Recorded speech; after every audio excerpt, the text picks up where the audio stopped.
You are now listening to the Friends of Rugby podcast. Relax your anus. Balls.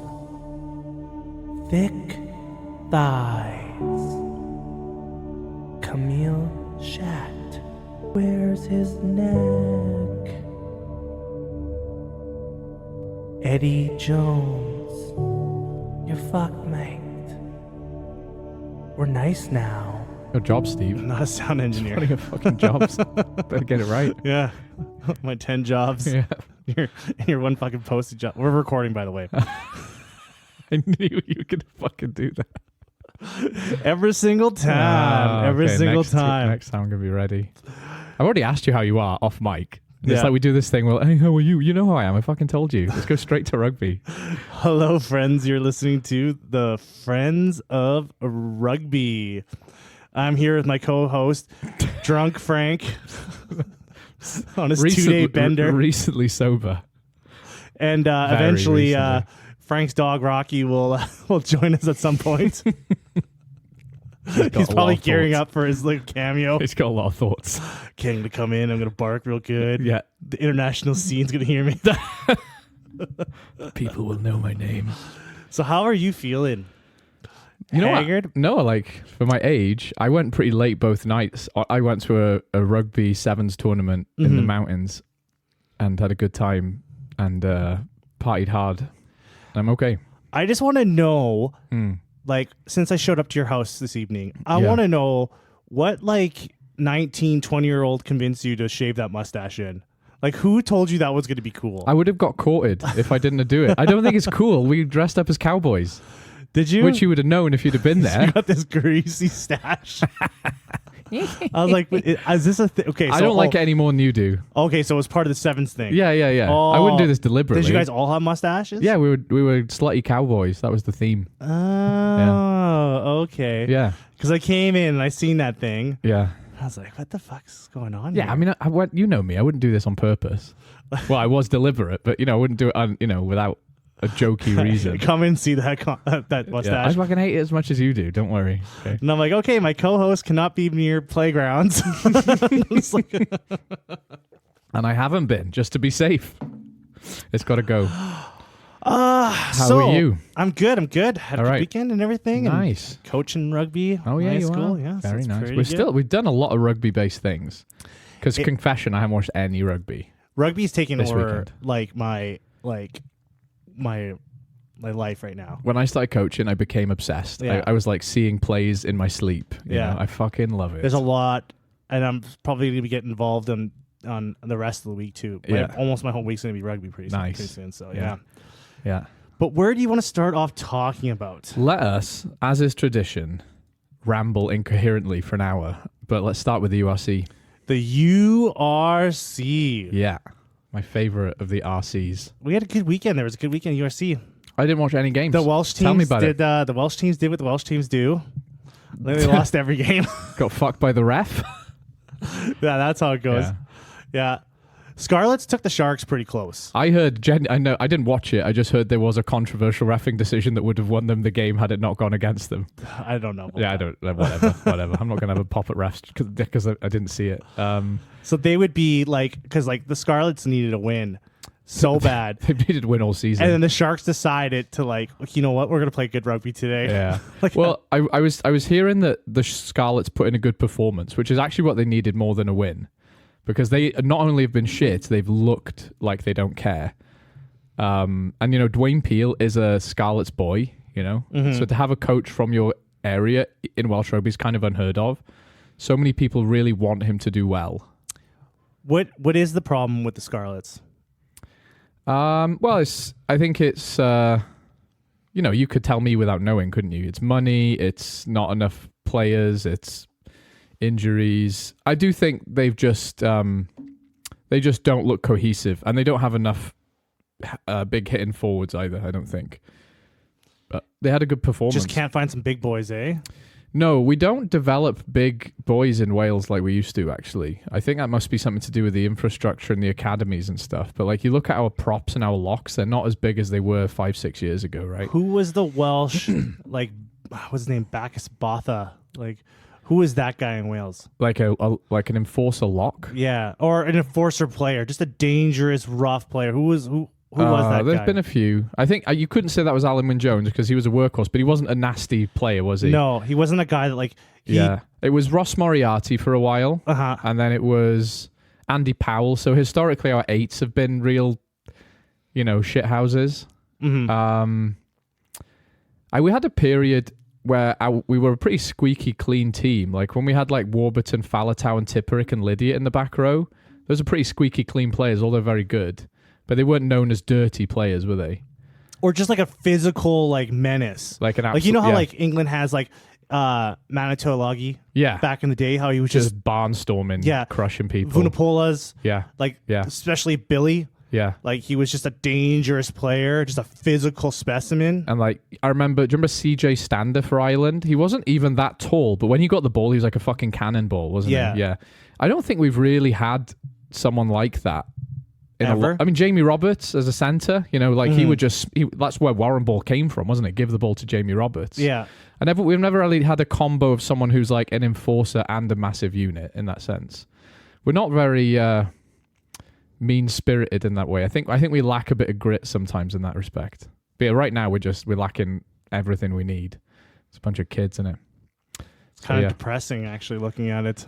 You got to have hope, haven't you? I guess if you're a Scarlets fan. Yeah, I mean, I'm not, so I don't care. Ulster got a big win over Benetton. I thought Benetton was going to win this game. I was surprised by that because Ulster felt like Cardiff, just flattering to deceive. They're just like kind of all over the place. They are. Hot, cold, hot, cold. Yeah. Their new coach came from the I think he came from Ireland, under 20s. Yeah. Man, he must be sweating bullets because they're like, here's your chance. Yeah. Right? Just got thrown into this like mishmash of a team. Yeah. They've got a good squad when it's all there and firing, though, Yeah, there's a few clubs like that's going on. Like this year, there's been a few clubs like the Sharks, Ulster, Munster. What else is I can think of? I would say Ospreys. They've been a bit hot and cold. Yeah, Sale Sharks is another one. Leicester Tigers. Yeah, too. Like these teams have like rock stars on their teams. Oh, I see. Yeah, and just are not like reaching their full potential. Yeah. I guess Sale is not like doing too bad. No, they're doing okay. Yeah, but like when you look at their team sheet and you look at what they have, like you think they would be like at the top. I can't see Sale making the playoffs. I don't see them either. So yeah, you're right. Considering the squad they have, that's disappointing. Yeah. So Ulster Benetton, a bit disappointed with them. I think the Ulster win and the Connacht win over Dragons means that all 4 Irish provinces are now in the playoff spots.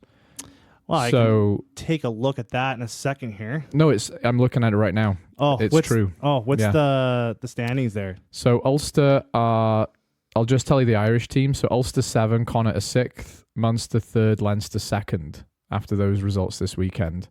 And I know Leinster lost, but they're still looking at a home semi if they can leave South Africa intact. They got games to spare, basically. They did have it, but it's almost insulting. But now they're a point away from Munster, so they're in danger of losing a home semi or a home quarter or whatever now. Like they did give like they were in a position to give their starters almost a month off.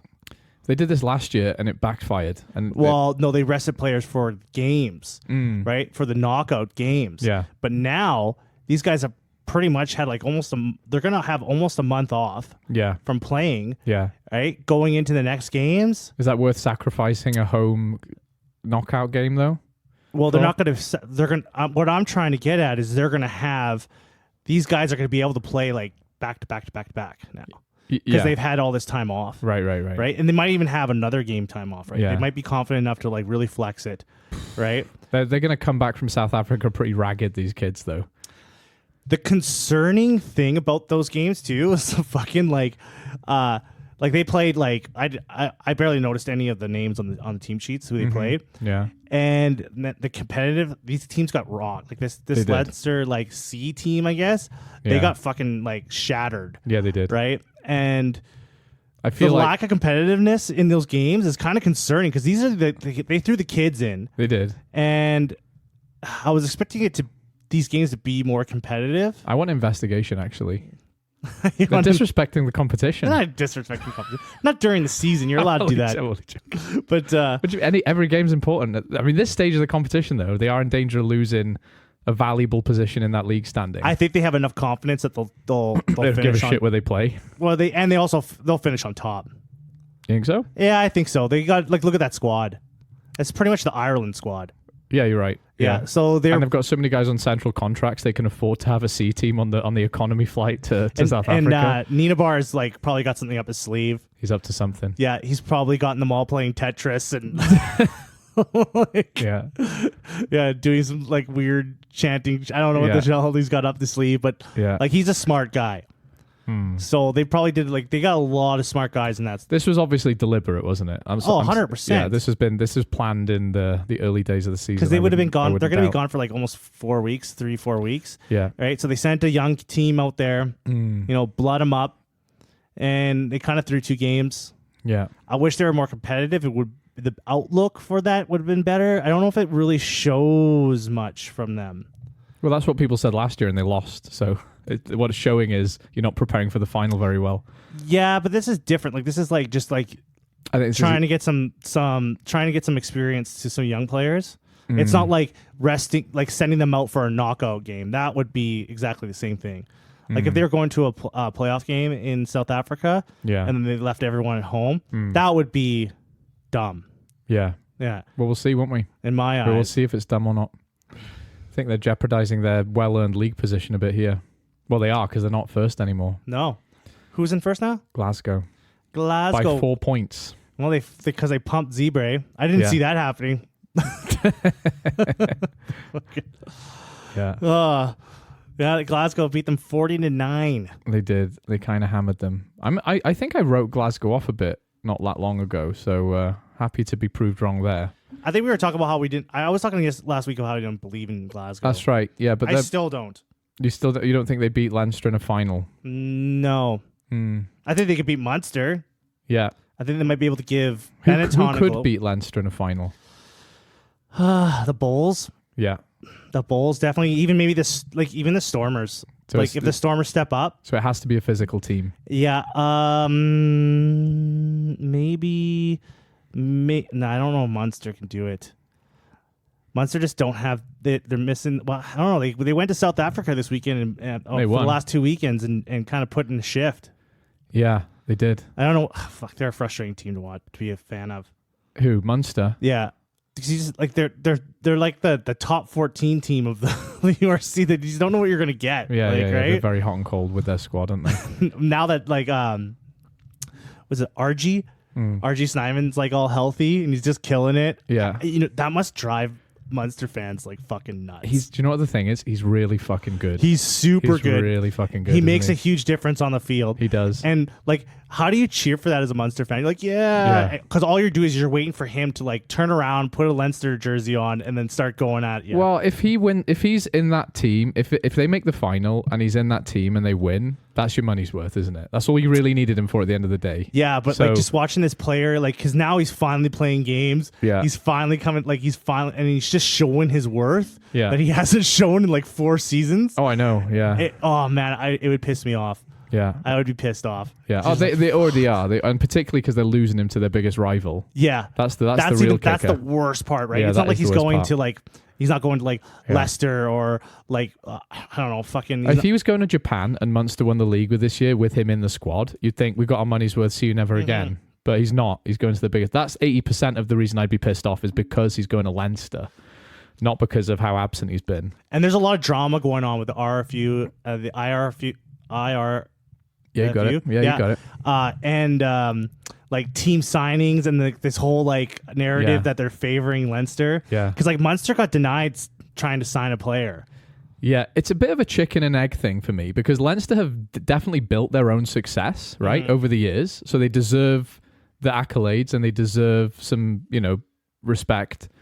But the kind of the egg side is because they now have basically the Irish squad, they can afford to have 2 or 3 teams because half their players are on central contracts, right? so they can afford to make these big signings and send a C team to South Africa and not worry about the result too much. So they're almost like a victim of their own success now. Yeah, they built themselves, like having all those players on central contracts. Yeah, like opens up the doors for, like, I don't know if that's you're going to freeing up actually millions of euros, aren't you? Yeah, that's a lot of money. I just don't know if that's a good thing.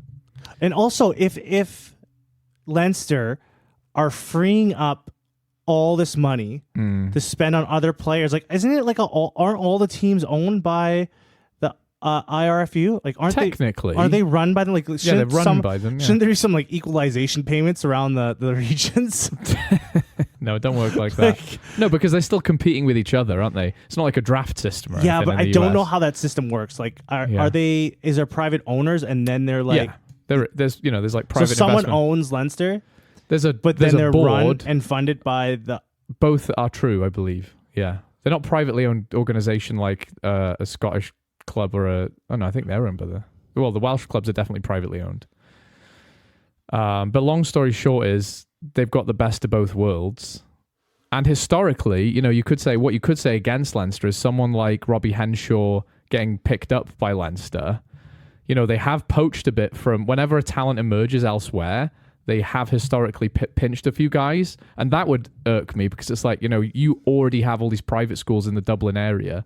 Why are you pinching our talent? It's harder to come by, right? Because if you look at a lot of those Leinster players, like look to the schools they went, it's all these like Dublin-based private schools, isn't it? All these academy schools. So they just have their cake and eating it. But having said all that, they've earned their spot up there as well, right? Like they have been consistently good for a long fucking time now. I would just like to dig through the finances. I wanted to see like what these finances as teams, because it's kind of like it's kind of hidden. You think so? Yeah, because I don't think you can look up like what players are making. Oh, you can. You for sure can. For like Leinster, I don't think so. I don't think they make that stuff public. You don't think so? I thought you could see it. I'm not 100% sure. I thought you could. But I'm pretty sure it's like all under hush hush. Like how much? Like, that's why. Yeah, because it's a lot. Yeah. Oh, it has to be like with Leinster's team. Yeah. It's got to be like astronomical. Yeah. Well, like I said though, a lot of them are on central contracts, right? So they don't have to worry about the wages for a lot of those. Like someone like Jameson Gibson Park on a central contract, probably the best 9 in the world. He's probably asking for a lot of money. So if they're not footing the bill, the IRFU aren't they? They're just like their team budget's like 30 million or something like that. Yeah. Actually, I think I looked at that not too long ago and I can't remember. Yeah. But anyways. Anyway, USC. I think it's shaping up for a nice knockout stage here, though. That's the take home for me. Oh man, I can't. There's a lot of great rugby coming up. There is. Game of the weekend: Edinburgh versus Cardiff. Oh, fuck that. 24-7. Yeah, I think we that was the one I watched the highlights for actually, and we just looked crap. Like we've been playing like reasonably well all season. I think that last game against Ulster really just like deflated some, just like fuck this. What's the point? Having said that, I thought Edinburgh played well. Rhys Carey came out in the week and said the reason he's moving to Saracens is not because of Cardiff. He loves Cardiff. It's because he wasn't getting picked for the Wales squad. So he was just like, well, I'm just going to go elsewhere and make some money then. Oh. To that effect. Not exactly what he said. I don't know. So I think there's just a bit of demoralization going on at Cardiff and Dragons and Scarlets. It looks dire. I think there's a lot. When you look at the whole system and stuff and like what's going on. Well, Matt Sherratt, the Cardiff coach, also got a 6-game pitchside suspension because he had a pop at the referee from the Ulster game. And I know it's supposed to be nice to refs, but I was thinking like, at what point do you say something? Not during a game. Yeah, fair enough. You got to be professional. You're going to be like, not during a game, right? You go and make a video like. But he's probably made. And then post under some other alias. Like you just don't do it. You just don't do it during a game or No, it wasn't smart. But I sympathize with the emotion. I sympathize with the emotion. But yeah, you are right though. Especially when you've been in the game so long and you know what's going to happen. Yeah, like it's just a dumb move.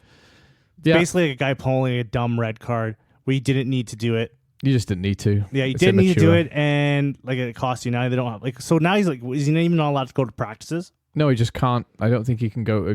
You can't be pitch side during games or something like that. He can't go to the games. He can still coach the team because that's his job, but he can't be at the games or something. Because there's like rules where you're like, if you get banned from rugby, you're not allowed to do any. Well, that's what Razzie's ban was, wasn't it? It was like stay the fuck away from rugby for a few weeks. Like, because go there was cool a off guy, in that tent. from the All Blacks. Yeah. His name is he died. Jerry Collins. Yeah, I remember Jerry Collins. Yeah, so he got like banned from like rugby. So he wasn't allowed to do anything. Wasn't allowed to look at a ball. Yeah, and he ends up in Alberta. Oh, really? Yeah, this is an interesting story. So Jerry Collins had some connections with some people here. Yeah. Right, and he ends up in northern Alberta, Yeah. hanging out and actually like doing some stuff with the local rugby team here. So they had this like All Black, Yeah. in like north, and no one knew who he was. And Just doing some like speakeasy rugby, sneaking some rugby. I think he was even working security. Oh, no He was way. doing like a security gig. He was a and- bouncer. Yeah, and even Yeah. then he was like a partier. Yeah. Like, What did but- he get banned for? It was drugs. It was something to do with drugs. Okay. I don't know if it was performance enhancing or it was like actual drugs, but I know he was a partier. Yeah. When I first saw the guy, he made the news because he was like they were doing some kind of like media practice thing, and then he like walked off to the side of the field and like took a piss and like raised his shorts up like in the middle of the thing. That's the first time I've ever seen him. He played for Ospreys for a couple seasons, eh? When Oh, did they he? won the whatever it was at the time, the Pro 12 or whatever. I know when he died, he like he was living in France. Yeah. He was playing for some team in France. I think he was playing in the Pro D2. or Real something. rugby nomad. Yeah. Yeah. But anyways. So that's the URC, and that's Jerry Collins. Well, what about the Connacht Dragons game? Oh, I said about that. Took him into the top 8. I didn't watch these fucking games. You're going to have to tell me. Was it good? I mean, it's close. That's nice. That's nice. I thought you looked up, would have watched something. No, like I said, I watched the Cardiff Edinburgh highlights. That is it. Like, I just looked literally at it. got back last night, and I went straight to bed. I went straight. Podcast has got to be your main focus here. No, rugby and doing rugby things is my focus. This is my side hustle, and it needs to start making me some money soon. Well, do you want to look at the Premiership? I'd love to. Fucking love to. And those crazy games? Yeah. I'd love... The Gallagher is the gift that keeps on giving this year. It kind of is. Yeah. It legit like is. Because it's so unpredictable, isn't it? Even last week where I was literally saying things have finally settled down. We know who our top 4 are. Do you got the standings up? I want to know who the top 4 are right now. I sure do. I think it's Northampton, Saracens, and is it Starts with a B. Harlequins? Oh, is it Bristol No, it's Harlequins? Bath. Then Bristol. Oh, I forgot about Bath. I I totally know. forgot It's about surprising they're still up there, isn't it? Because they feel like they've fallen off the radar a bit. But yeah, Northampton, Saracens, Bath, Bristol, top 4. There were some tight, man. All these games were like pretty like tight, except for the Exeter Chiefs and the Sale, Newcastle. Yeah, I game. mean, we knew it was going to happen there. Bristol kind of had like Bristol and Saracens like didn't have a great start to the They're season. having a bit of a late renaissance, aren't they? And I'm happy that Bristol are doing that. I'm very unhappy Saracens are doing that. I wish Saracens would fuck off and stay mid-table. I thought this was going to be like, because I know at the beginning of the season we're talking about Saracens. Yeah. We're talking about how like, they're relying on their old guys. Their team is aging. There's a whole fucking mess And going we were on actually there. excited for their downfall. Now they're weren't like we? second in the Prem. I know. They're 4 points off Northampton, and they look like they could do some damage all of a Like sudden. win it. Ugh, Basically, they could win the Premiership. boring. That would be gnarly. If anyone but Northampton wins, I'm not watching it next year. Really? No, that's not I true at all. want, I wouldn't mind Bristol winning it. I lived in Bristol for a year. I had a good time there. yeah, I wouldn't mind Bristol winning it. Northampton winning it. Leicester Tigers, man. Fuck. That was a bad loss What for a them. letdown That was team. a seriously tactical, that's going to affect their season. In a I big wonder way. if they're going to do a coaching change. Because they have a new coach. His name is, is it Steve McKellar or... Steve Florthflick. No. He's an Australian guy. He was actually in the running for the Wallabies. Oh, he was? It's McKellar. It's something. It's either.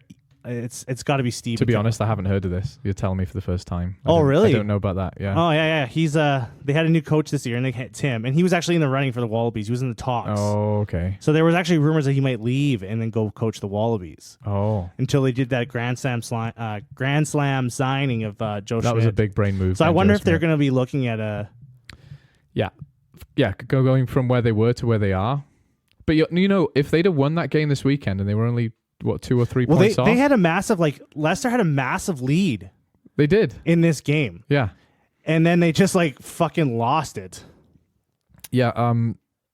I think if they'd have won that game, they're still thinking we could make the playoffs. And after losing that game, that looks very unlikely now. Because in 69 minutes, it was 19-7. Yeah. And then Brown took a red card, Mickey Brown. and then Oh, I was talking him up as well. and then Mike Brown takes this fucking red, Yeah. and then they just opened up the floodgates and came back. Ugh. Bristol and Harlequins just won't die either, will they? They're just like synonymous with not going the fuck away and late comebacks and all kinds Bristol of madness. came up from the championship, didn't they? Yeah. Like only like what? Not that long ago. 4 years ago. Yeah. And then they had that year where they were high flying. They had a bit of a crap. I'm happy to see they're staying consistent and they're still challenging, because there was a bit of a danger after Pat Lam lost a lot of players that they were just going to kind of dip again. Listened to a really good interview with Ellis Genge the other day where he basically talked about his move back to Bristol from Leicester. Mm-hmm. And he talked about how it was all based on fact. You know, he's from Bristol. He's a proper Bristol boy. Oh, really? Oh, yeah, big time. Like, he's from like I don't think it's unkind to say, it's a bit of a rough area of Bristol, but like a proper like working class area. So that city means a lot to him. So I think that's a big deal for him and the club. You know, like it's a real passion team there for the guys who are Bristolians, you know. So he's really stepped up this season too. That's what I mean. Yeah. He has. He's playing with some soul, you know. There's a lot of like, yeah, he's coming out like, oh man, Joe Marler for the Harlequins had a game too. Yeah. Like there's some guys that I was thinking that were kind of maybe going to fade on the way out. Yeah. Just keep stepping in, like, I like that. Yeah, me too. Do you know what's funny? You should say that. I actually listened to Joe Marler's audiobook when I was playing some video games the other day. Listen to the whole thing. He has an audiobook? Yeah. Well, it's a book, but About what? About him. It's like an autobiography about his life and his troubles and his haircuts and his career. Is there anything interesting? Like, I mean, yeah, like it's, you know, they're all with respect to these guys, they're all pretty dialed in. It's like, you know, he talks about mental health, which is different to a lot of rugby players, which was quite interesting. Talked about haircuts a lot, which was kind of funny. There wasn't anything like. Did they talk about his upbringing? Yeah. Like, yeah. How was he raised? In a barn? No, joking. He definitely wasn't one of the posh kids. No. Which I thought he was. Is he a posh kid that likes to say he's not a posh kid? No, that's what I thought was the case. But no, he sounds like he was genuinely a bit more like working class, and he felt a bit out of place and when he was going to all these camps and stuff, you know. That's like when Ellis Genge talks. But he isn't a posh kid, and you can tell, right? Like just from the way he talks in interviews and stuff. Because Joe Marler's always a bit eccentric. I think they both have a similar story in that they both had a lot of anger, and they put that onto the rugby field, you know. And it really worked. And they were always there to prove the posh boys wrong. Such a fucking Hollywood movie sketch. Yeah. Totally. Script. You know, this kid's just like all mad and angry, like, hey, pick up this ball. And his life changes. Yeah. Rugby is a good outlet for those kind of kids. I think if England can tap into these coastal estates a bit more, they've got some real warriors, you know? Yeah. Some real diamonds. That's why we got to have more kids playing rugby here. Yeah. Because there's a lot of angry kids in Canada. That's right. Like, hey, there's a sport where you can just let it all out. You can just be a fucking wild animal for an hour. Yeah. And love it. Yeah. I know. But yeah, anyway, so I'm really happy Bristol are in the top four. I'd love it if they made the playoffs. Don't really care about Saracens. Not that fussed on Bath. So I would love it if it was if it lands that way, that it's a Northampton Bristol final. That's my dream ticket. I can go Northampton Harlequins. Actually, I got big time for Quins as well. Yeah, me too. So yeah, Bristol Harlequins and Northampton would love it. Who's the people's team of the Premiership? The people's team? That's a good question. The Harlequins? It's a weird one because... Who's the London team? Harlequins of those three. Harlequins are the London team? No, there's Harlequins Saracens and Harlequins are both London-based teams, yeah. But which one of them is the London team? They're both London teams. But who's the London team? Who's the Londonist team? Yeah, who's the Londonist team? Who's the team that the majority... it's got to be the Harlequins. But what are you basing that on? On who? The Londoniest? Yeah, when you ask people from London, like, who is your favorite team? Who is the Londinium of Londoniest team? Who has the majority of the London fans? Okay, so if I'm going to use any kind of evidence, I would say that it is Harlequins, because everyone always makes that joke that Saracens have no fans and they're just like a team that was bought, right? That's like an old Squidge joke, isn't it, when he talks about their fan? It's like, what's in soccer? Soccer, what is it? Is it Chelsea and Arsenal? Tottenham. There's loads of them. In London? Yeah, loads of them. I thought there was just like two. London's fucking massive. I know it's massive. It's fucking huge. 11 million people. It's like a third the size of your country's population. So how many soccer premiership teams do they have? In London? Yeah. It depends on the year, because they get promoted and relegated, but I don't know, could be as many as 5 or 6. But the two most popular are what? Chelsea and Arsenal? Chelsea, Arsenal, probably Tottenham as well. Yeah. Oh, yeah. Yeah. Anyway, but yeah, there's always a lot. There's several more. So as one of well. those teams has got to beat the Londonist The team. Londonist doesn't work like Londonist that. team. It doesn't work like that. It's big. There's got to be. Okay, if you're from London, you don't like if you live in London and you're talking to someone else, you don't tell them that you live in London. You'd be like, I'm from the East End, or I'm from Brixton. I know how big cities work. Yeah, but you sound like you don't. Do you know what I mean? But there's got to be one team that's like the majority favorite. I don't know. It's Harlequins. It's got to be the Harlequins. We're going to go with I Harlequins. told you there was an answer to my Get question. you off my fucking case. I told you Harlequins. Then you start talking about football. Yeah. And then the Cray twins played for the Harlequins. Ray Winston played for them. Do you know who these people are? Never mind. Joke is totally lost on you. Exeter and those boys, man. 38-17. Yeah, that's fucking... Change the subject. Yeah, those fucking Exeter boys. I thought Exeter were higher in the league. I think this every week. Yes. And then I look at them and go, up. oh, they're not that good, actually. They're very mediocre this year. They're getting so much... my concern with Exeter is that all these kids are getting good. Yeah. And why are you worried about that? It's the Welsh Academy. There's a salary cap. Oh, yeah. Well, they go back to Wales. So I was wondering how they're going to maintain this team.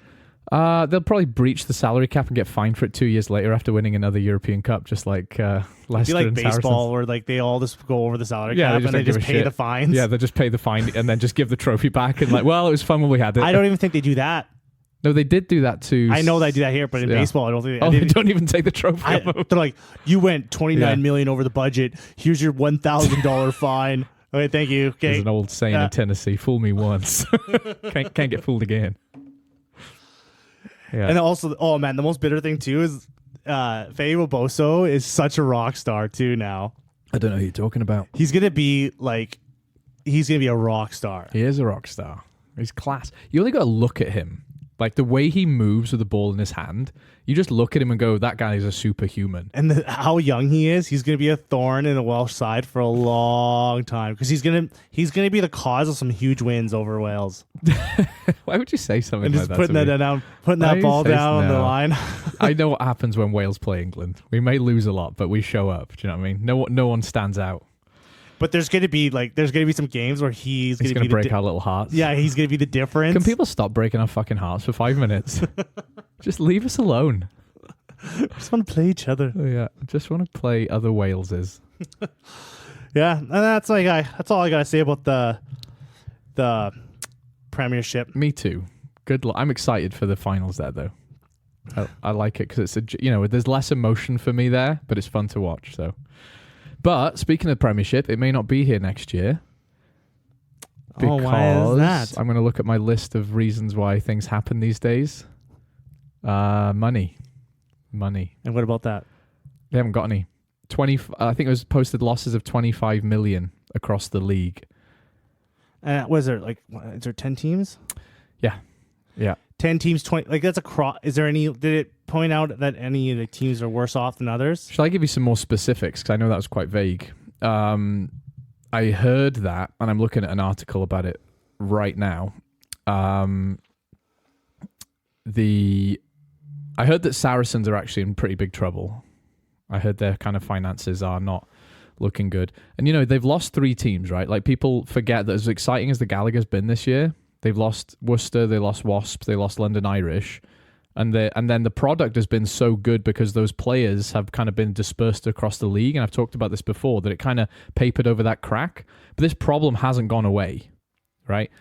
All of these clubs are posting huge £1 million losses, right? And I don't know how you fix that.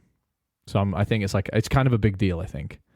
Rugby in general has this old guy problem. It does. It's got this refusal to change. Yeah. Kind of they just don't grow like other sports. They don't market like other sports. It's a jobs for the boys sport still, isn't it? And that's a big problem in Wales as well. There was some big kerfuffle about some TMO decision in Super Rugby this weekend. Yeah. Over some try, and the comments on the section in online and stuff, it's like people are like, oh, the TMO, we gotta get rid of it, blah blah blah blah. Yeah. And I'm just thinking, I was like, what the fuck is the obsession with rugby fans wanting to go backwards?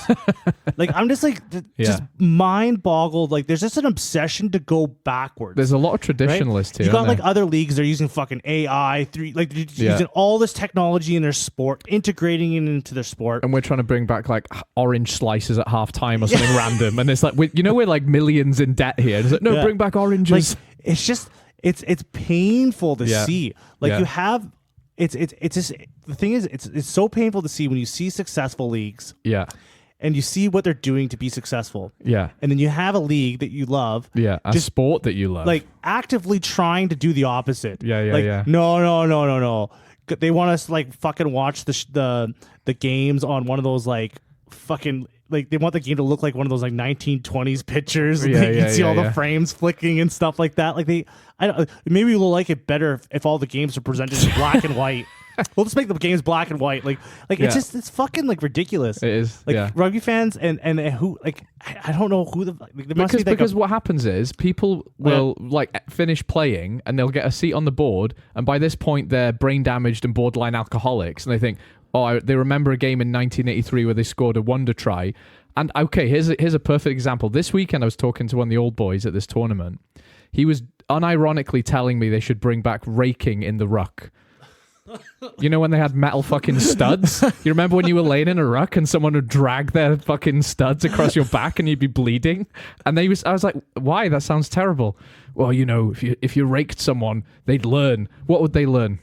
What they were lying under your shoe? Like, fucking hell. So yeah, I was busy this weekend. I was like, this is just a perfect example.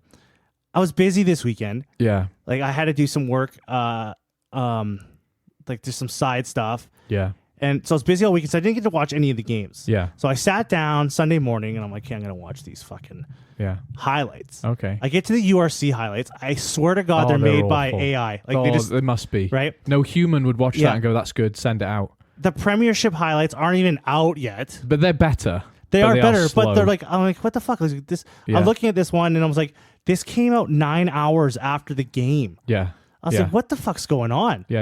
Like, as soon as that game's done, that highlight should be online. Yeah, and Super Rugby do a good job, actually, of that. And I don't know why they're doing it so much better. They do a good job, and their highlights are good. They are good. And I don't understand, like, when I was watching these USC ones, it's like quick highlights. It's like, I don't want quick highlights. I've got a little slidey bar. I can move the timer if I want. Doesn't matter if it's 20 minutes or 2 minutes. I can move this fucking slidey bar. Give me the fucking try. They skip tries. Like, you don't need to see all the tries. Yeah. I know you've only got 2 minutes to watch this. Here you go. And sometimes they're not even showing rugby. There's like a water boy wandering on the field. Yeah. And then it cuts to the next thing. Yeah, like, it's some commentator mentioning something irrelevant, and like then they miss lineup. 3 tries so he could get all his words in. Like, showing the fucking ticket lineup. You're like, what the hell is this? It's it's just garbage thing. And then the Prem's, like the highlights aren't even out. Yeah. And I'm like, what rugby? What the fuck is going on? Yeah, we have a problem, don't we?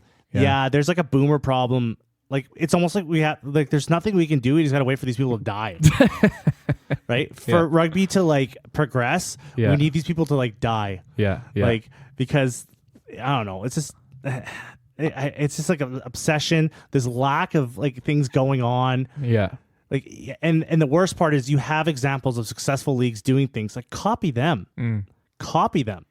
I'm going to read you something from this, right? It says, what has caused the financial difficulty for club rugby? This is specifically in England, yeah? And it says, this is not a new problem. In fact, financial difficulty has been the default state of English professional club rugby since its inception in 1995. 30 years later, no team has been able to be consistently profitable and have largely relied on optimistic investors and loans to be able to operate.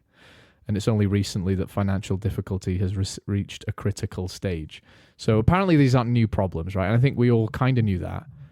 No, because they're running like a fucking Trump business. They are. They're just borrowing money. Yeah, they're borrowing. Spending money. Borrowing more money. Spending money until they basically like get like... And a new investor will come along and they'll make all these promises like, if we do X, Y, and Z, it will be profitable. But then that money gets squandered. And then someone in France will say, yeah, I'm going to buy every amazing player off you and pay them twice as much. And then England, instead of going, let's work on our academies and sort of build some talent, they'll go, no, we're going to keep them and pay them more. And like, how does that fucking work? You already didn't have enough money to pay them what you were currently paying them. Because there's no innovation. like especially in the Prem, especially in the URC. Yeah. I can't really speak for the top 14. Yeah. But the fan bases in the top 4 teams seem really healthy, though, don't they? Like they pack out stadiums. They pack out stadiums. You know what? In the Prem too, the Prems, they got some pretty big crowds. Some of the clubs regularly pack out there, like Gloucester, Northampton. Those 2 places are proper rugby towns, right? They're always going to pack out, and that's the sad thing though. Worcester packed out the stadium. That's a proper rugby town. Just couldn't keep up financially, you know. So I think there's a lack of fan engagement. Yeah, there's just not enough content. Yeah, we're making it. Don't worry. I know we're making it, but we're being haters. Yeah, we are being haters today. This has been a very negative podcast. We should do thumbnails where we both look annoyed and have some... We already do the clickbait titles, actually, don't we? We Hopefully people know it's ironic. But, like, I just want to see more content coming out from... Like, if you look at, if you look at the URC or the Prem, like, YouTube page and stuff, like, Barren Wasteland... I think the thing is, though, is, like, you know, a lot of rugby fans, they don't want to be, like, North American... podcasty people where it can be a bit cringy, you know. Oh, that's good. Fine. Oh, I wonder why you guys are always in a financial fucking crisis all the time. It's not us. It's not you know guys. What? That's just not who we are. I'm like, okay, good. But you guys enjoy are fucking being bankrupt. Then. Yeah, enjoy being poor. Like, you know, like it's like fine. If you want to be posh like that, then your fucking sport's gonna die. Like you have to start trying new things. You have to get out there and like do things, make a difference. I think if you went to the UK though, people are so terrified of being seen as pretentious or of being judged for putting themselves out there. Like it's deeply ingrained in those cultures to not fucking stick your head above the fence, you know. Tall poppy syndrome. Whatever it is, hammer the nail that sticks out kind of thing, you know. Like it's deeply ingrained. I know it's not always our best friend. There are positives to it. Like we're not a nation of loud yelling wankers, unless we're drinking, in which case we definitely are. Yeah. But the downside is definitely like people don't back themselves. People don't appreciate that you need to innovate and do things differently and be a bit weird and eccentric to kind of draw attention sometimes, right? But also, like, this isn't a bigger game as people think. Yeah, it's in a lot of countries now, but the financial infrastructure isn't there yet, you know? And it looks like it never will be. I just think there's investment going into the wrong areas. Like what? Like, I'm not trying to, you don't need to make fucking the Prem Coachella, right? But you got to, be more innovative in how you sell the game, present the game. And that's how you grow the game. You got to make the product more attractive. And I think a lot of people point at the game like old fans will be like, well, the game's this, or they're not doing this, or it's too slow, or something. I'm like, no, the game's fine because I'm a new rugby fan. Yeah. Right? That's fine tweaking things that is fun to talk about, but are kind of irrelevant. Yeah, because I'm not a rugby fan. I've watching rugby for 30 years. Some old crook, you know, like I'm pretty new. I've only been watching for like 10 years. Yeah. Right. And the product's great. Yeah. All across the board. Yeah. Right. But the engagement, just the lack of media material, it's just not there like it is. Because I'm used to watching North American sports. Yeah. And there's a fucking plethora. Like the NHL is just churning out shit for fans to engage in. There's just something. If hockey's not on, there's something hockey related that the NHL is doing to engage the fans. Like all the tries at the scores of the week kind of thing on TSN and stuff like that. They have the All-Star game. They have the skills. They have all sorts of different things going on, right? And there's just a ton of shit. But here's the on. thing: if you want that kind of thing, you want an All-Star weekend. Like rugby has that, but you got to remember, like in hockey, when you have the playoffs, those teams are playing 7 games against each other per playoff. Like, that's if they go to 7 games, right? But they could. That's never going to happen in rugby because this is a sport where you could break your fucking spine if you did that. I'm not saying more games. But what you're talking is like if you want those players more engaged in the sport in a sense that they're playing it, their calendars are already fucking packed. Not in like no, you're getting me wrong. I don't want them like fucking like going full bore all the time. Yeah, just like more content. You know, they do things like that. Like I watched they in the Gallagher Prem, they do have try of the month, and I know it's not the. But then they'll do these things with like World Rugby will do who can kick the ball the furthest down the field. And they're all a bit not as kind of innovative and they're trying, you know? Like if you look at the NBA and the NFL too, they have really embraced like content creators. Yeah. Outside of that the is organization. something I would really agree with you is because they fucked Squidge, haven't they? Like he's trying to put out content and every time he does, lawyers will contact him and be like, take that shit down. You're not allowed to use our footage. And take the that NBA shit down. and Yeah. the NFL Yeah. realized like, oh, this puts more eyes Yeah. on the game, and Yeah, it brings yeah. us more money. Yeah. Right? And it was like when they try and make a rugby video game, they've not made a good one. But even when they do release one, it's like, yeah, we could only get the rights for 3 teams in Eastern Japan, so have fun. You can customize the rest of the world if you want. But it's like, you have fun with that, right? You got Like, the pro teams in Georgia. You got Black Lion. yeah, you got the Black Lion versus the Suntory Tokyo Goliaths or whatever the fuck they are. Yeah, you're like, what the hell is this Yeah, shit? and if you want to make whales, you can, but you've got to like design the play yourself and give them custom stats and shit. Have you ever Like, played a rugby video game? yeah, I got really into Rugby Challenge 3. And I say really into it. Like, I didn't enjoy it. I was just like, this is the only thing I've got, and I'm bored. When did that come out? That was the Lions Tour of Australia in 2015. That was the last one I played properly. It Oh, was yeah? okay. It was still mostly terrible. And they had licenses for about half the good national sides and the Pro 12, which is why I bought it, because the other video game, like the competitor, had the Gallagher Prem, and I was like, no, I want to play the Welsh teams. And it was mostly shit. And you could make a custom player, so I had me playing in the playing 10 for Wales, and my stats were like 100. So I was fucking bending people, like fucking drop goals from like halfway. It's an awkward sport to make into a video game. It's a hard. I understand that, but my point is like just like World Rugby, just let someone have the license. Let someone competent have the license. You know what I mean? Because then you got like because every rugby game I've tried a few, and you just end up like button mashing for the scrum, button mashing for the ruck. If you button bash hard enough, you can win every single ruck, attack and defense. Yeah, it's like, what the fuck is this? Yeah.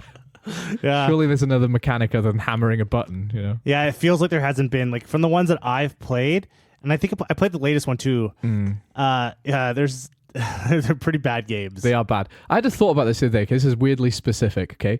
When you're playing these games, there doesn't seem to be a rhyme or reason while the ball is knocked on. Sometimes you'll just hit pass and he'll just knock it on. Yeah. And there's fucking nothing you can do about it. Maybe it's like a percentage of his stat, right? It's like, surely you could just introduce a mechanic where you have to time it well, or you have to point the guy's hands. Just something small, like an extra button, where it's like, at least I felt in control of, or not in control of that knock on.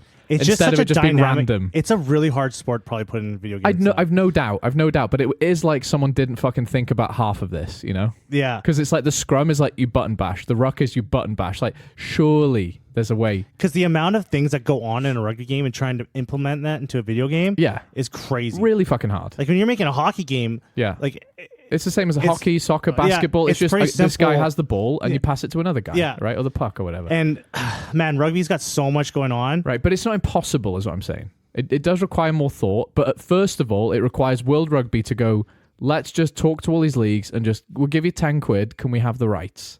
So one, and then like you said, we're engaging more people because we've got a good game where I can play any fucking team I want, and we don't have to have a conversation about the World Rugby Club Rugby World Cup because I've played it on my fucking PlayStation and the Crusaders beat Leinster and it was fine.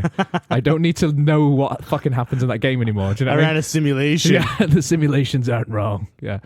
Well, let's talk about some international shit that's going on here. All right. Some international shit. Yeah, let's talk about those. The World Rugby Club World Rugby Cup is back. No, we're not going to talk about that. We're gonna isn't that, is it? We're going to the rugby in the Middle East. Jesus. The Middle East are finally are starting to put their eyeballs on Yeah. on Test rugby. I heard Lebanon have a good rugby league team, but that's not what you're talking about. You're No. talking about Qatar given 800 million. 800 million to host the finals for the World Rugby Championship competition. Yeah. That World Rugby's gonna make. Yeah. Which I'm already kind of like don't think they should do in the first No, place. I didn't like this when it was announced, i.e. that competition, and I really don't like that Qatar want to fucking host it. Gross. I'm kind of Do you want to watch rugby in July and you can't drink beer and the stadium was made by slave laborers who some of them died? Because I fucking don't. yeah. Because you want a lot of people to go there to make That's this right. successful, You presumably. can't even drink in Qatar. They don't sell alcohol there. They don't really like gay people either. Yeah. So it's like kind of a fucking like this sounds like a terrible fucking idea. especially for rugby fans. But I can see and that's the thing. I can see this happening because there's so much money on the table, and we were just talking about it. This game needs money. But if this goes ahead, who's going to go?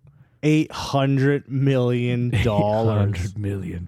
Fucking like they probably were just saying yes as soon as they set number. Like you can buy. It just shows that you just buy anything. You can. That's what's depressing about it. And it was the same with the football World Cup, the soccer World Cup, right? It was like some of these people are like, oh, this is terrible. We should boycott it, and no one didn't fucking change a thing, did it? No, didn't change a fucking thing. Yeah, I was reading this. I was like, what the fuck? Like, what do you guys got? Why? They Money. just want the spectacle, eh? I think I don't even think with $800 million investment, like, do you think Qatar's gonna even interested in even making their money back? Oh no, this is like fucking money they found under the mattress. Do you know what I mean? The amount of oil they've got, like, this is not a big deal for them. This is about promoting their country as, you know, a destination. Yeah, you know, same as just to put eyeballs on their, like, trying to westernize their image, right? Kind of come visit here. Yeah, kind of thing. That's exactly. It's a profile raising thing. Yeah. It's just basically a big advertisement. And it's kind of like treating people like football fans and rugby fans like idiots, right? It's like if you ignore all our human rights violations, then you'll have a good time. Yeah, and the sad thing is a bunch of people, oh, okay. Yeah, if you ignore how we trap people here and don't give them their visas, passports away. Don't give them their passports back until they finish the job. Finish building and then the stadium. die of like fucking dehydration. Yeah, well, didn't finish exhaustion. building the fucking stadium. Should have built it if you didn't want to starve to death, shouldn't you? You fucking idiot. Fucking horrible. Yeah, countries like this should not be getting this kind of attention. No. Right? That's disgraceful. If you're going to be like hosting such a global thing, and then it being celebrated, and then knowing what goes on in the background, it's But the sad thing is, I can see this happening. It's gonna happen. $800 million is, but they've got 100%. 7 days to decide as well. Yeah, it's like some kind of like game show. It's like, do you want to hunt 800 million? You got 7 seconds, go. So they're gonna just like host one game? No, I think. Oh, they're just gonna host the final for the League of Nations or whatever the hell it was. Yeah, it's gonna host the finals. I just, you know, you were just saying you don't want too much traditionalism and you want innovation. I would like it if we just went back to the autumn internationals, though. That would be nice. Fuck this. Yeah, I think it's fine. We don't need a World Cup every year. No, we don't. No, we really don't. Because we need a video game where I can simulate a World Cup every year. Yeah, we don't need to do a World Cup every year. Yeah, I wonder, like, if like stuff like this, is it gonna like devalue the World Cup? Yeah, it will. Because the spectacle of all the teams competing in a competition, it's going to happen every year. In July in Qatar, where it's fucking boiling. Well, they'll probably have the stadiums will probably be blasting like some sort of like super air conditioning. Yeah. I think they did something like that actually for the FIFA World Cup. They'll just be like shoveling dead workers in there as fuel to the air conditioner. They'll be shoveling their workers into there. Like something out of an Abe's Odyssey video game. Just like some dystopian nightmare. And everyone's just above them, like clapping with their cool air. Like, this is great. Thank you for the cool air. This is such a nice vacation. All sober. Dude, you gotta be sober too. Yeah, man, you're gonna go to a final and not be able to buy a pint? Awful. I'd rather not watch this sport ever again. What the fuck is that? Awful. I want to like drink the beer, and I want to have all those kids trying to grab my cups to get the dollar back or whatever. I think you had to clarify that because we don't do that in the UK. Oh, at the World Cup, they gave us these plastic cups for the beer. Oh, and you get and you can refill them. Oh, and if you brought it back, you got €1 back. Oh, that's cool. So after the game, somehow all these children just showed up out of nowhere, trying to get your cup. Like, oh, can I have your cup? And I was like, yeah, pretty quick. Yeah, so they had these kids just running around with this huge cup, like this big pile of cups. Yeah, just running around. Probably just drunk parents wanting another pint, so you go get 20. Yeah, cups. I'm not a fan. I don't want it in a Qatar.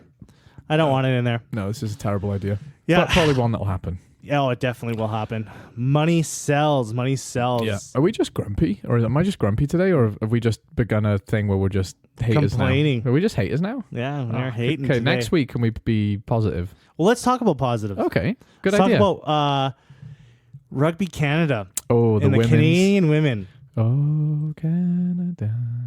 The girls showed up. They fucking did.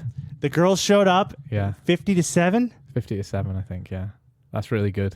But they have beaten the US women's team several times in a row now. Yeah. They've beaten quite a lot of times, but that's good. I wonder, I don't know too much about Rugby USA and the girls there. They're not bad, but Canada is still... Canada's, all those girls... Are they the third in the world? They're still like one of the best in the world. So what I've heard from women that have played for Rugby Canada. Yeah. And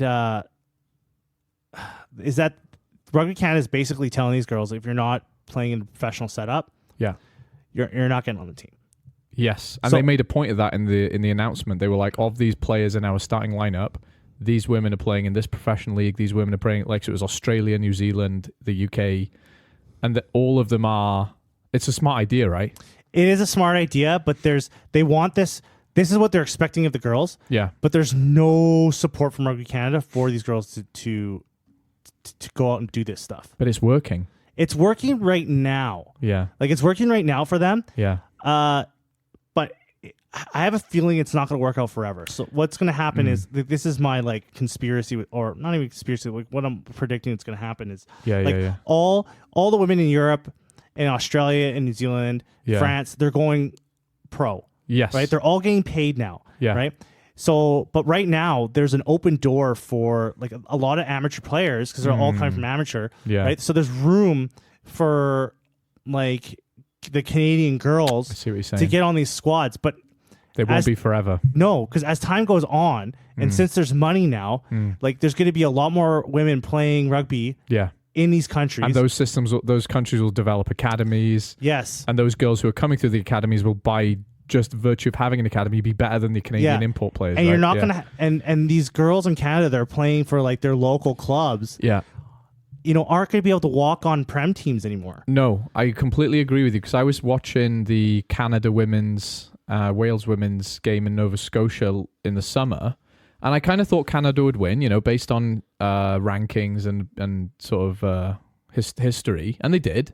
And I thought this won't be happening for much longer, because Wales have just gone professional. Give it 2 or 3 years, and even a shit show like the Welsh Rugby Union, if we've got paid professional players in an academy, we won't be losing to Canada for much longer, No, right? Like, 100%. And it's not even going to be like the thing is if the Canadian girls can keep getting into the professional teams, yeah, I think their status could stay for a while. yeah, But it's not going to be overnight. that open door for them is going to Start closing. start closing because yes, the development of the younger women Yeah. in these countries is going to start getting picked up. And those are countries which already have rugby as a regular sport. Like, there's already girls in those countries playing rugby. And there's going to be more. I think Yeah. Now they've got a pathway. France announced they wanted to have by 2030 100,000 Women women playing rugby. Yeah, that's a France. cool idea. That's their goal. Yeah. is to have 100,000. Yeah. Now, if you have 100,000 women playing rugby Yeah. to pick from Yeah. into your national squad and into those clubs, Canadians aren't getting a look in, are they? no. Yeah. And they're going to fall behind in the development because their development that they have in Canada Yeah. is like It's not comparable. it's not even It's close. not bad. It's not bad, though. It's just not, there's not a clear pathway or a clear, like, because when I'm coaching a women's team, one of which played for Canada, right? Mm-hmm. Like, the pathway for her was, they said to her, you got to go play overseas. Yes, and also, but her development came from you. For like the last 3 years, Yeah. she's been playing her rugby under you. A guy just showed up and was like, "Yeah, I'll coach rugby." Got an accent. Can I coach I you? got an accent. Can I And coach they were rugby? like, yeah, sweet. Okay? So she made a professional team, Uh-huh. basically playing under you for 3 years, and then she went to another team to play for like another prem team. But like Yeah. that's their development. Like their development That's what I'm is completely- super amateur. I'm completely right? agreeing with and you. Yeah. it's like they're training like 1 or 2 nights a week and playing a weekend, and they're only playing for like a few months out of the year. Yeah. Right, so that's It's just mathematics, isn't it? Because if I've got a Welsh player who's now training every day because that's a job, by virtue of just training 3 or 4 more times a week, you're going to be better than someone who has the same talent level, right? so yeah. Rugby Canada has to pick up their Yeah. like, But their- from their point of view, though, like, they know they don't have the infrastructure to compete with England, France, New Zealand, even somewhere like Ireland, Wales, Scotland, right? They just don't have the same number of clubs, right? So they're making the best out of the situation, and they're kind of on a free ride. they are. Like But the that's- rest of the world is kind of doing Rugby Canada's work. they know their weaknesses, so they're playing to those, right? It's like, well, let's send them over there where it is good, and they can get paid to train every week, so we don't have to do it because we can't afford it. That's smart. You are right. It's not going to last forever. No, But it's like, what else can you do? There isn't a pathway yeah, here. because like that development in those countries is going to progress. Yes. And all those young girls are going to start coming up more and more, and they're going to fill those club spots. Yes. And these Canadian girls are just playing club rugby here in the summer for a few months. Well, in Alberta it's the summer, but it's going to catch up to them. It is. And it's not, so like Rugby Canada has to like really make a decision on like how serious. They know that they don't have the infrastructure. Yeah. They don't have the problem isn't the money so much. I think so. It's the infrastructure and it's the system and it's the personnel they don't have. Yeah. Right? So they don't have the infrastructure to like host like a big tournament. They can't have a professional women's league. They don't have they don't have money for that. That's the big issue. Actually. They don't have the system to progressively train these girls. They don't have the personnel to do it either. So what they do, where they could have the money, is getting these girls as early as possible into systems like around the world. Yeah. Early on. Yeah. So they're still getting developed. But then if they do that, say you send a player over to England at the age of 16 on a rugby scholarship to a college and then a university. She's in England training and playing well for 3 or 4 years. But under 20 level, all of a sudden England go, she's pretty good, we'll have her. Right, and she's been in England 3 or 4 years now. She made a load of friends. All of a sudden she's playing for England. Yeah, that's why like and that happens in men's rugby. There'd have to be like contracts signed. There'd have to be like probably legal contracts signed. And then if you're England, you go, I'm not signing that. We've got an academy. We don't need her, right? It's like, unless, and you are right though, it's the main issue is a lack of a professional league in the country. And that's not even close to happening because we can barely get a men's fucking professional league off the ground here, right? Well, last Wednesday, when I had our first high school game. Oh, yeah. I was at a rugby club here. Yeah. And I ran into the mother of a guy that's playing in Montpellier. Oh, okay. So I asked her. Yeah. I was like, hey, I heard her talking about him. Yeah. And I just interrupted. I was filling up water bottles. I was like, hey, you're blah, blah's mother. Yeah. And everyone's going to talk about it anyways. But I was like, hey, why hasn't this guy played for Team Canada yet? Yeah. Like, what is going on there? I just like straight up asked her. You are shameless. Yeah. I love it. And I need to know because this guy has been starting for Montpellier week in, week out. Can you name him? Is that cool? It's like Tyler DeGood or right. Whatever his name is. Yeah. So he's been starting for Montpellier. Yeah. Like week in, week out. Yeah, he's good. He's a good player. He's good. And hasn't played for Canada, or he hasn't played for Canada in years. Yeah. Right? Ever since he's gone to France. I was like, what's going on here? Like, what is going on here? So first of all, she told me that the Rugby Canada's insurance like basically doesn't cover anything. So if he comes and plays for Canada and gets hurt, he's completely fucked. Okay. So I was like, okay, so that's a big thing. Yeah. That's a huge thing. It's a huge consideration. Right? Yeah. Also, he is like months away from being France qualified. Oh. Yeah. Yeah. So just what I was saying. You stay there long enough, you play for them. And who would you rather play for? Well, yeah. The Rugby Canada just signed like their worst Bears. coach ever, and then they gave him an extension. Yeah. Like the shit show pile that they got going on. Yeah. And I was just thinking, like, man, what a waste. Yeah. What a wasted opportunity. Right? Yeah. Like this kid. Every time you have a pop at Welsh rugby, there is a 10% of me that goes, at least I'm not Canadian though. Because you could have been something. You know, not the top of the world, but you could have been talked about in the same way we talk about like Italy or Argentina. That was there as an opportunity at one point. Canada is a missed market in my eyes. For rugby, it's a missed market because we don't have the NFL. No. We don't have many other professional sports. No. Hockey's number one. Yeah. Right? But it's an inaccessible, expensive sport for young people. It was really an opportunity, like especially like 20 years ago. Yeah. Like Rugby Canada could have went on a we could have went on a journey where we could have made rugby unique to Canada. Yeah, you could. Like, and we totally like Georgia have. Yeah. So there was an opportunity to really make rugby something special in Canada. Yeah. Like, yeah, you got football in the States, but we got rugby here. Yeah. And that's what we play. Yeah. We really could have made it our own. Yeah. Because there's room for more than one sport here, isn't there? Yes, there is room. Yeah. Right. And it was just a missed opportunity. And I'm watching the Canadian men's football team, the Canadian men's soccer team, right? And they're starting to play really well, right? They've taken some big scalps internationally, and they've got some like homegrown players who everyone loves who are now playing in places like the Bundesliga in Germany. And you see it affects kids, right? They get into football, they get into soccer, right? They get excited about it, and Canada feels like another home of international soccer now, and that could have been rugby. You know, there's a real, I don't know what the fuck they did wrong, but Yeah, I thought there was like especially in the 80s and 70s, or like especially in the 80s. yeah, And with the success that Rugby Canada had, yeah, there was a real opportunity to strike the market. yeah. And they just never did. No, because when I was young, we talked about Canada and Canadian rugby with some respect, right? It was like you didn't take them lightly when you played them. Now nobody takes them seriously, and everyone is aware of the bit. They're a bit of a joke structurally as well, right? And that doesn't help. But yeah, like you're right. 20 years ago, like when we talked about Canadian rugby, it's like we'll probably beat them, but we're not gonna not take them seriously. Now we'd walk over them, and Wales are shite now. Do you know what I mean? Yeah, I think that pinnacle was at 1995 or 1994 when the game went professional. Yeah. Yeah, that was an opportunity for when Rugby Canada should have decided, are we in or are we out? Yeah. And they definitely signaled, hey, we're out. They just didn't do something right. Because there could have been something. There could have been because rugby could have been a thing where like Canada could have been proud of, like, yeah, we have rugby here, we have a professional league, and we pack out stadiums to watch the Canadian rugby, tournament every year, and because it's different. Yeah, and we could have grown the game, and it's just a missed opportunity. I don't know if it could ever be. Never say never. Like when we lost the Arrows, like that was like especially that was a bit of a hammer blow. Yeah, in a growing league, like. That foundation team, because they were there, I think they came in the second year. I thought they were there at the start, weren't they? I'm pretty sure they came in the second year. You sure? Because I thought we watched the final together for the first inaugural season, and the Arrows were in the final. Oh, maybe. But anyways, they were a foundational team. Yeah. To lose them in that growing league, because when the MLR is going to grow eventually. The MLR is like a bubbling volcano, right? Yeah. Something will go good, something will go bad, something will explode, something will fucking fizz out, but it's not going anywhere.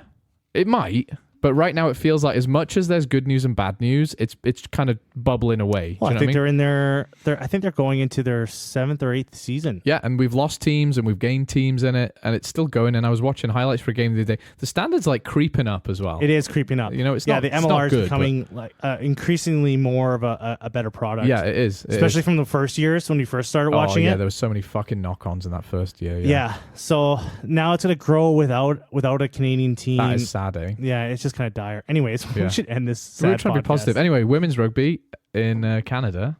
Fuck yeah. We started talking about, let's talk about positive. Then Remember we just fucking went true. Anyways, congratulations. Yeah. Okay. All right, friends. Thank you for lasting this long. Did we go for a while? In our no, we didn't go for a while. Okay. But thank you. Like and share our podcast. You can follow us on X. You can follow us on YouTube. Yeah. Spotify. And Spotify. You can also email us. Sometimes I post on Reddit. Yeah, sometimes we post on Reddit. Reluctantly. Yep. I had to fucking twist your nipples to do it. And you can also email us at thefriendsofrugbypod@gmail.com. Nice. All right, have a good one, friends. It's April 29. Bye.